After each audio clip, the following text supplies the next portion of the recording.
I was fascinated by the defensive mode Comicsgate was in after my Pitt documentary upload.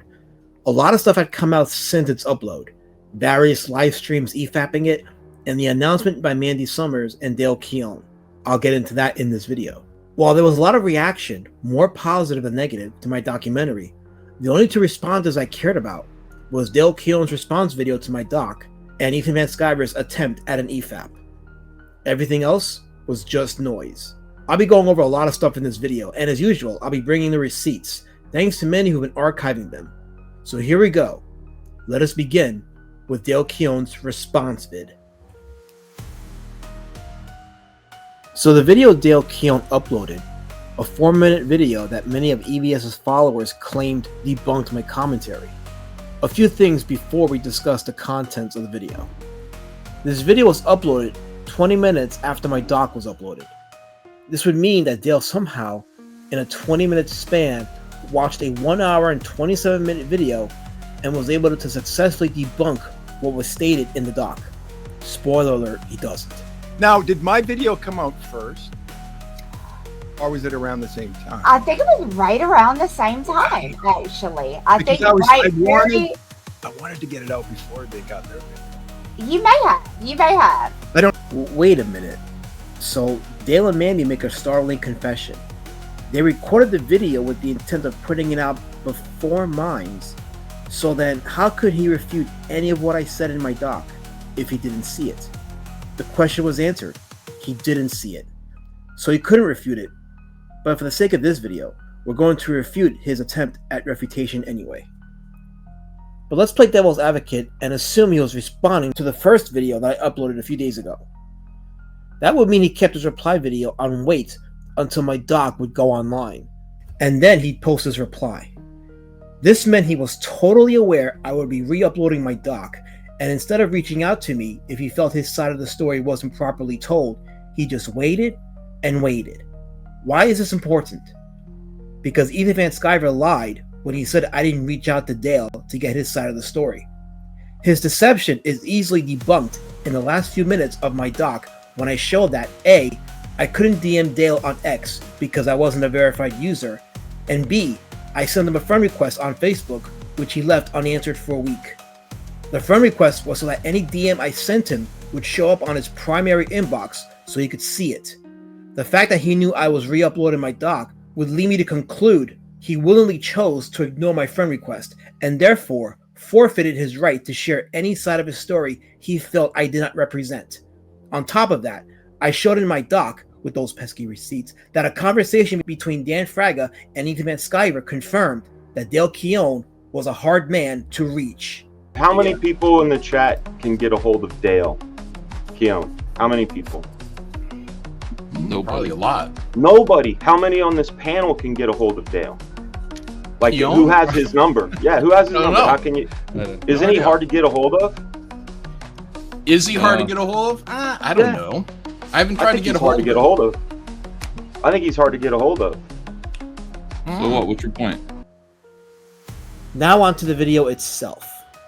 The video opens with Dale giving a brief bio of his beginnings in the comic industry, his creation of Pitt with Image, and mentioned negotiations with companies regarding licensing Pitt for action figures and other merch. He then says, Who can be controlled? I can't be controlled. They can't do it. Nobody can do it. I do what I want. I've always done what I want. Dale does what Dale wants. Nobody controls me, and it's a huge insult to me that you say that. Dale, no one said anyone controlled you. The only person who made any claims that Dale would either be controlled or rather coerced into anything is Dale himself. Here he is telling Phil Diaz he was fired for allegedly hacking and leaking Mandy Summers' lewd photos. He then later admits he was tricked by Mandy into doing it. Your words, Dale. He's here in a DM with PTP, Patrick Thomas Parnell, asking to be led back into the Riot Press DM room because he had left due to, in his words, Mandy drama. If anyone, Dale, alludes to you being controlled by anyone, it is due to your words. And in regards to the Pitt Omnibus, and people saying that Mandy, all this time they were telling me who to work with. don't work with this. Don't work with that person. She's never done that, ever. Sorry, Dale, but this is a blatant lie on your part. I refer back to your words to Phil Diaz on DM. Your exact words to Diaz were, "She made me choose between you and her." You're arguing with yourself, Dale.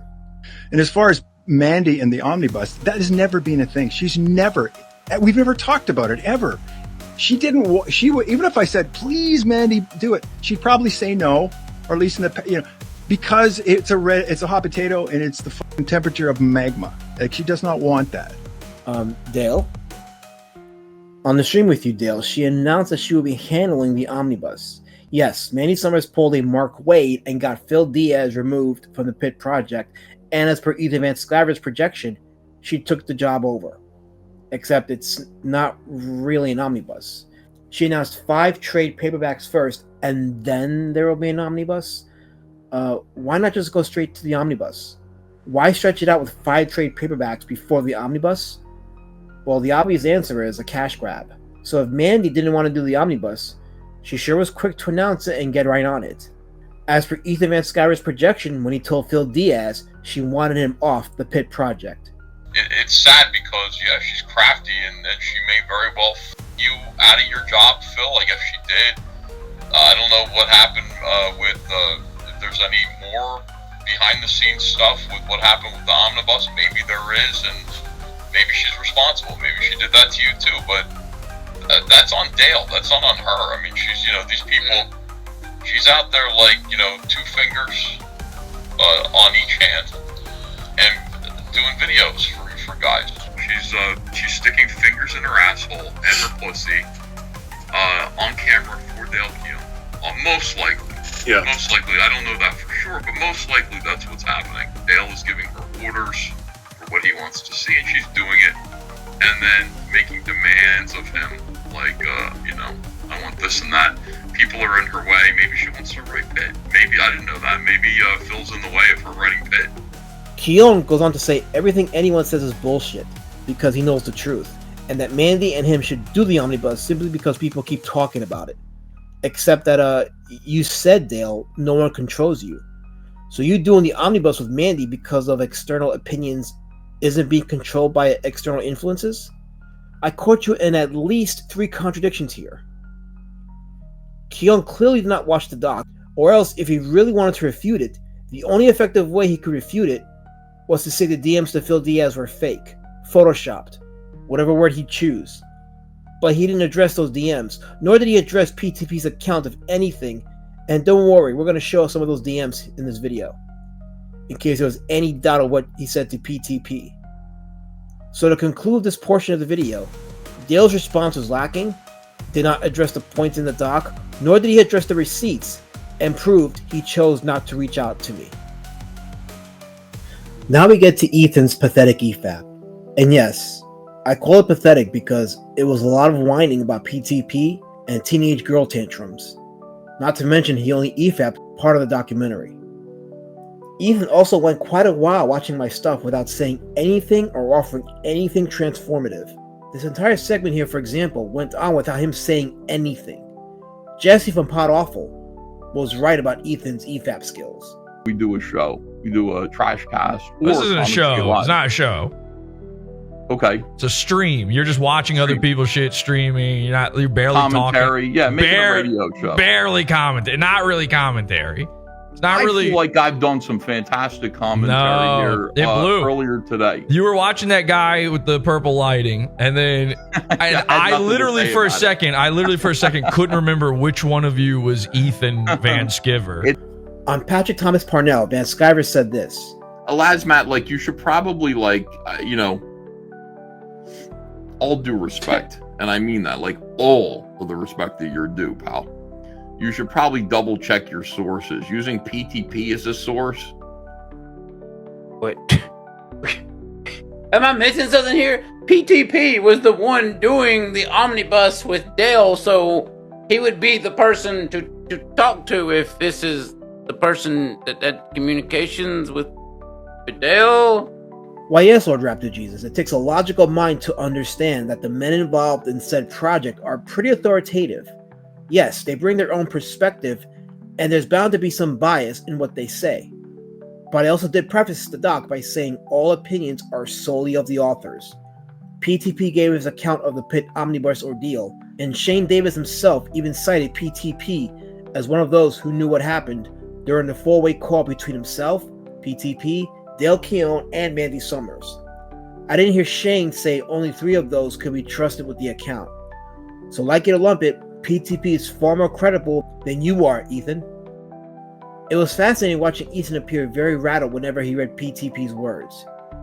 He clearly didn't understand that quoting a man is not an endorsement of his opinions or accounts, any more than a reporter for Breitbart News quoting Joe Biden is an endorsement of said man. Right, yeah, he's just showing you PTP's point of view.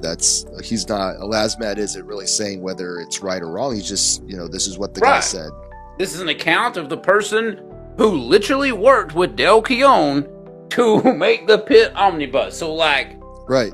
You have to take it for, take it with a grain of salt, but also, take his words and, his situation from what happened. And you piece all the pieces together and you can, kind of form your own opinion on what happened. Wow, it's crazy. Wow. I love you. Oh, shit! I love you. He wasn't there. I love you, man. That was a deceptive edit. Mandy was not there looking at Dale like that. So this is probably the only logical, analytical thing Ethan said throughout this chore of an efap. So let me address this. No, this was not meant to be deceptive. Clearly, Mandy was not on that stream where Dale proclaimed his love for her.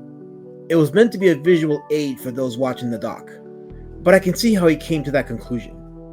It was a creative choice on my part that probably didn't come through the way I intended.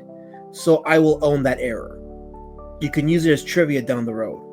But that's the only real W Van Sciver gets. Boy, that was one of the funniest streams ever, and it's okay, dude. Stop acting like you're concerned. It's okay to get wasted and make a fool of yourself every now and then. Ask me. It's fine. I'm actually glad he said this. I was told by a few people that during Dale's livestream, Ethan was cheering him on and making light of his drunken stupor. Whatever happens to Dale Keown is on Dale Keown. But many like myself have made this observation that this was not healthy for him and was a microcosm of a bigger problem. Here is EVS making light of it. It's one thing to get drunk and plastered and no one gets hurt. It's another when it's a reflection of a demon that is plaguing your life. Make of that what you will. It's like Phil Diaz approaches him and he sees Phil Diaz on everybody's show, so he's just like, "Oh, Phil wants to write. Okay, like sure, yeah, let's work. Yeah, he can write Pitt." I mean, none of us really understood what a piece of shit Phil Diaz was. I always thought he was a greaseball, but wait, what? What you're gonna see here is how Ethan plays revisionist history. Here he is calling Phil Diaz a piece of shit, but when he plays a segment from 2022, when he talks to Dale about the fulfillment of Pitt, listen then to how he referred to Diaz. I know. We should just do Pitt, dude. And I'm saying, Dale, like for real, like let's settle in and let's get it going. And the Diaz brothers are, going to publish it for you. You don't have to worry about that. They'll fulfill it. Those guys kick ass. Yeah, they're really good. You will notice that Ethan softly talks over it and then doesn't address it, hoping his audience or any viewers won't catch the glaring contradiction. It's important for Ethan that everyone forgets this so he can continue his newly revised narrative of events. It's funny, Pan. The hypocrisy here is like, he'll talk good about someone winning a good graces of CG, but the moment they're out, completely throw them under the bus, and they never fulfilled, never did anything good, just the most terrible people. Right. Oh, yeah. He's done that to everybody, same with War Campaign. Everyone, famously, we were his right-hand men, everyone says, and, we were friends with the guy online. Yeah. But, everyone has these stories. But as soon as we were out the door, of course, Gat and Rowe are using vestige to dox and all these other lies. And, it's like that. That's what he does. In April of 2023, D&D Investigations uncovered what appeared to be nude photos of Mandy Summers from during her days working for an adult website in which she went under the moniker. How, wow, Elasmat, how is this what does this have to do with Pitt, you asshole? I know this is a hard concept for you to understand, Throat Goat, so let me educate you. Mandy used this incident as a means to convince Dale Keown that Phil Diaz was behind the leaks, which caused Dale to fire Phil. The photo drop caused Mandy to disappear. Dale blamed Phil for this because Mandy told him it was Phil, and Phil lost the Pitt deal as a result. It's called context. I know someone like yourself would have a hard time understanding consistency and context when visiting historical events. But the thing, Ethan, is you do understand that because you did it yourself multiple times. One occasion with the Saska sisters. On one occasion, Friday Night Trash number 6, when the Yaira trailer dropped, you brought up the Saska sisters' gore porn history and their friendship at the time with Lucifer Valentine. And before you ask, Lucifer Valentine is a monster who needs severe comeuppance. That's the safest way to phrase what I want to say without getting my video struck on YouTube. But ask me during conversation, I'll tell you with certainty what I think should happen to Lucifer Valentine. That said, you have no issues taking advantage of the Saska sisters' gore porn and incest history, and you used that livestream to call Eric July satanic, or rather, you had your guest, Paul Ravoche, a comic artist and animation background designer with extensive credits. So there's some Christians who are happily working, Christian artists, people who profess to have those morals and values that are working with them quite happily. Oh, yeah. Being edited by them. Yeah, like Chuck Dixon, like Chuck, buddy, what are you doing? You know, you put yourself under these people, literally, because they can correct you and say, oh, that's not the right lore. You're gleefully endorsing, up until a few days ago, I haven't checked recently, endorsing their product. Okay, look, you're a free guy, you're a grown man like me, you can do whatever the heck you want. It's going off, they're all going off this satanic cliff. And it's been happening for a long time. It's being driven, and this is just accelerating. You guys are just throwing your own brands into this fire. What the hell are you doing? Or here comes this guy. Here comes Eric July. Exactly, dangling the big bucks. It's like, here's an opportunity for you. Now, the only thing is, like, he's already sold out. Like, I don't know if he ever was a conservative. I know he's a libertarian. I still consider that to be kind of kind of conservative. He's pointing out the same issues in the industry that we are, the evils of woke ideology, and here he is, like, to help you. And then what happens when you go over and sign with him, and he's the first guy to sell out?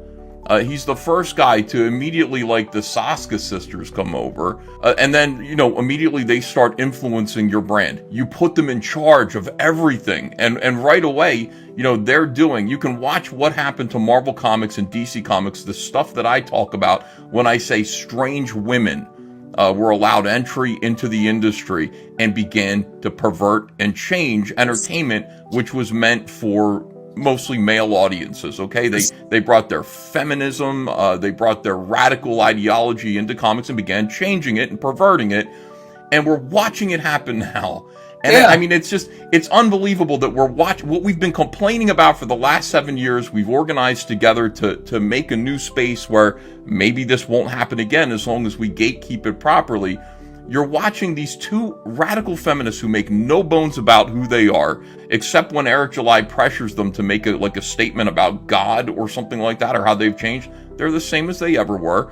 You had no issue bringing up the Saska's history. You did it multiple times on live streams and posts on X. So you're coming across rather like a hypocrite here, Ethan. A big-time hypocrite.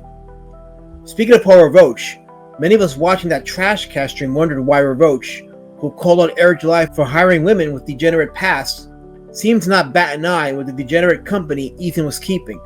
But recently on a King stream, Ethan revealed that Ravoche had parted ways with him. Paul Ravoche is just not on the show anymore, and he disagrees with us. He doesn't think that this is the right way to make money in comics, whatever it is. Okay. All due respect. See you later. Paul Ravoche is turning against us, by the way. Is he? Oh, is he? Yeah, unfortunately, he's seeing the wisdom of Edwin Boyette, and I'm like, oh no. Is that real? Yeah, it is. Edwin Boyette. He's actually... Yeah, he's retweeting him and stuff. And I wrote to Paul, and I said, Paul, in private, I said, Paul, could you not give me any hard times? I really would. Like, I don't want you to become the next guy that is giving me a hard time, that these retards are retweeting and saying, look at this. I said, however you feel, that's fine. If you have an issue, come to me. But, like, please, not you, of all people. It would seem that Ravoch opened his eyes to Ethan's hypocrisy and wickedness. Good on Paul if that's the case. It's called consistency. Ethan could learn from Paul Ravoch regarding that. Make no mistake, if Mandy Summers worked for Eric July, Ethan would have been the first to livestream daily those photos. And always remember, before Ethan trashed the Saska sisters for their history, he was complimenting them. Well, it's funny because, I'm pretty sure that this guy hates her too.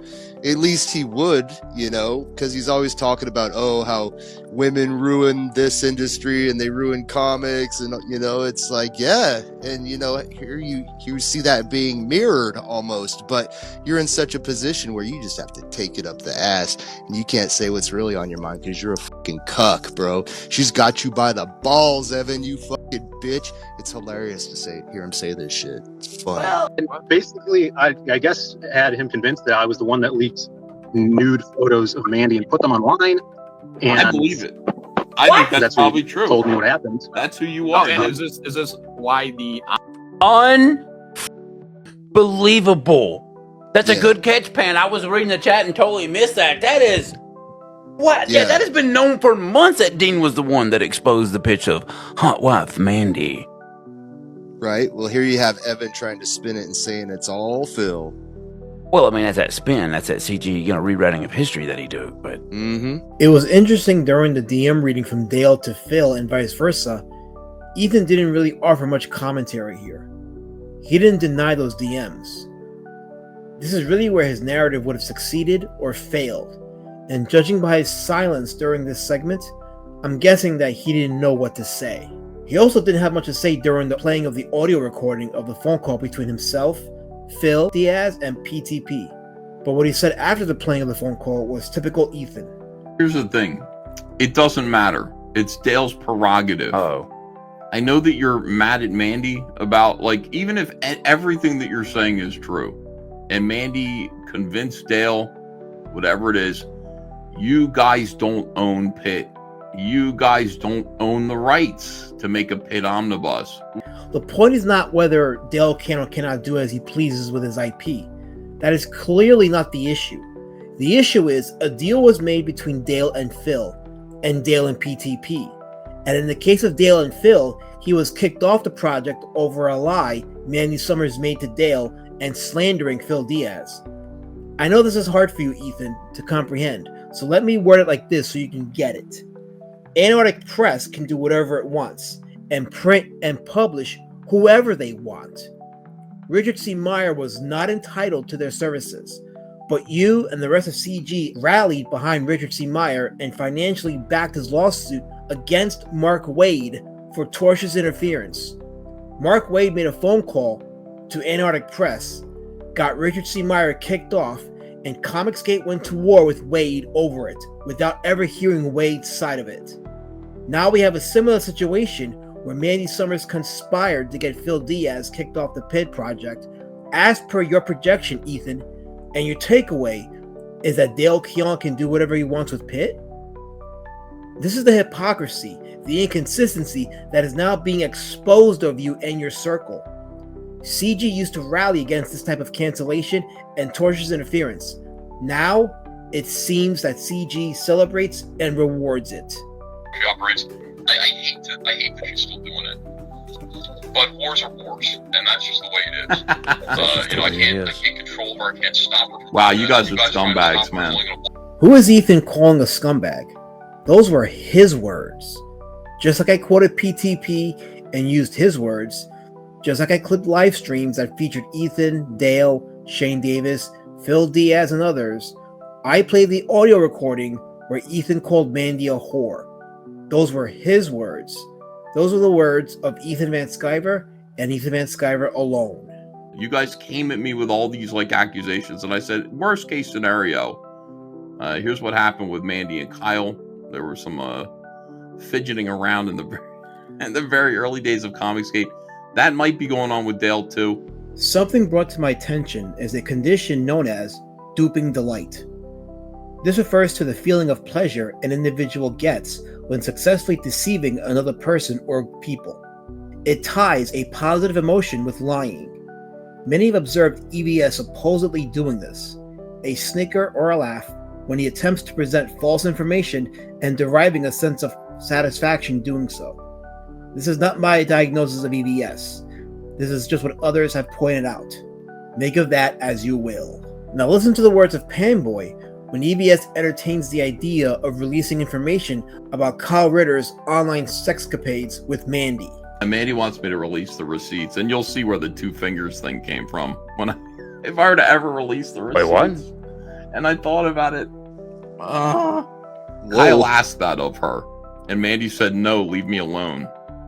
Kyle asked her for that. And by the way, I just skimmed the receipts, the folder. I didn't fully understand what was going on there because I just felt it was none of my business. But definitely did draw some inferences from it. There we go. Yeah. So he skimmed through and he said, "I saw this part in there about how Kyle asked Mandy to do the 2-finger insert, and she said no." But then he went on, the famous recording with Phil, and said that, very matter-of-factly, it sounded like that, well, at least in his opinion, she was doing this. So which is it, Evan? Why did you see something that said that she refused to do it, and then you said that she was doing it? So which is it? Yeah, so why are you saying these things? Drop the receipts, bro, if you got those, picks all 4s for War Campaign. It's funny, Pam, when we drop receipts, it usually clears our name or clears up a situation over here. So, again, if they have all these receipts, the 3D version of receipts, that sounds super serious. Why would they not show them? Why not just clear it all up? Just if it would end receipts. All this today, why not drop the receipts? What's the dilemma, Evan? You would have to Me Too your colorist. You would have to Me Too your own colorist. Just like a fucking liberal SJW fruitcake from Marvel would Me Too one of their co-workers and call him all these names and say, oh, they harass women and they're a sex pest. You sound like the industry if you do that. So please, by all means, go ahead and drop those receipts, Evan. Let's see you Me Too your own colorist. A recent development had occurred and was brought to my attention.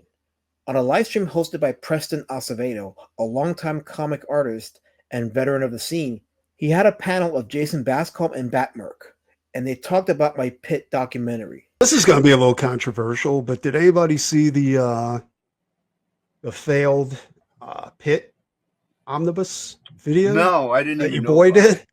No. Yeah, I seen it. I saw it. What's that? What's going on? Pretty brutal. It the is. The one by Lasmat, right? That one? I think so. Documentary or whatever? Yeah, I saw it. Yeah. Oh, I thought you meant there was a Pitt Omnibus that they didn't launch. They didn't. That's well, no, that was the one with Phil Diaz, though. I thought you meant. Well, that's the thing. I didn't know a lot of it. Like I just remember Phil getting sold out, right? And he got screwed out of it. Let's put it that way. And then they all jumped his ass. Well, if you want because he said so about it. Yeah, if you want to go the non conspiracy theory route, you just be like, well, Phil was on the project, then he wasn't, then it was on the back burner. I'm telling you, watch the video, and there is no conspiracy theory once you watch the video. Oh no! He goes through everything. According to what was revealed to me, Ethan Van Sciver was in Acevedo's chat, quote unquote, talking shit during the segment discussing my doc, before he got timed out for disrupting the chat. It would appear, though, someone had alerted Ethan that Acevedo was streaming about my documentary, and he came onto the chat to cause disruption. Acevedo privated the stream, but not before Comicsgate's resident content thief clipped the segment for Ethan and Shane Davis to efap, and humiliate Acevedo for even talking about the doc. Take his word at everything, and there you have a big conspiracy theory, and all any of these guys on screen have to do is watch that, and that's what they think is the truth. Yeah, they go, did you see that documentary? That was a silver bullet. That shit is wild, yo. And what they're about to do, this is the whole reason why I'm doing this right here, because when I seen this, I said, I can't believe these motherfuckers stoop this fucking low.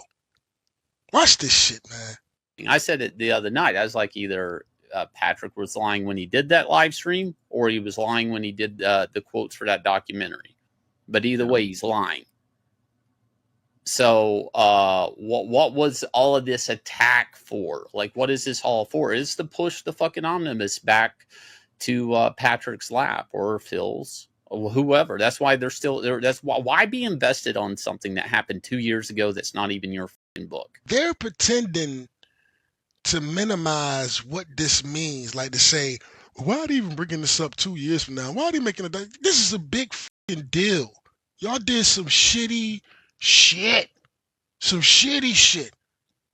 Some most foul. Most foul. You stop the young creator on the come up with a legend. And then you gave it to a goddamn thought. What the The message was quite clear. Anyone who talks about my Pitt documentary will be alerted to Ethan Van Sciver, and he will go on to make content out of you. DM drops from PTP corroborated his side of events in my documentary. For example, after Dale told PTP to kick rocks, Dale then apologized for his actions and words, and asking PTP to help him with launching the Omnibus.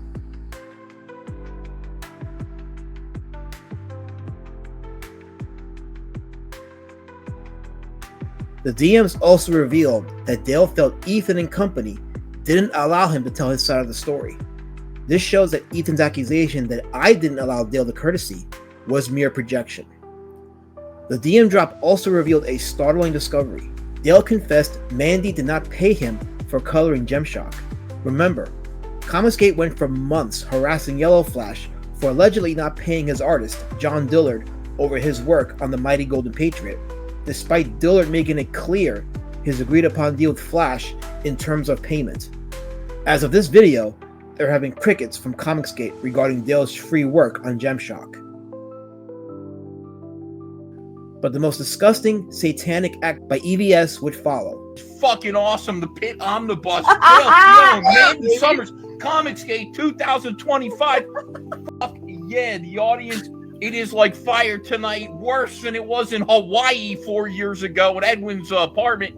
This is fucking awesome, guys. Congratulations to all of you guys. Less genuine than you are, Pete. Did he just? you imagine? Did I just hear that right? That's not Holy good. shit! Wait, I got it for a drink. Someone get the everybody, Hawaii on the hold phone. Up, Why did he say that again. about Edwin, dude? Yes, Ethan Van Sciver once again making light of Edwin Boyette's family tragedy, something he's done many times before. He has now tied Pitt to mocking family tragedies, a disgusting display that a godless person would make.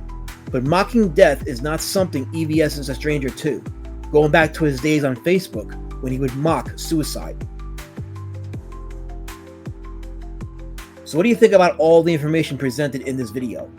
How do you respond to Dale Keown's inability to address the specifics of my doc, or Ethan not being able to refute the receipts, or Comicsgate's attempt to try to silence discussion about my documentary, or their calls to have my channel struck over it?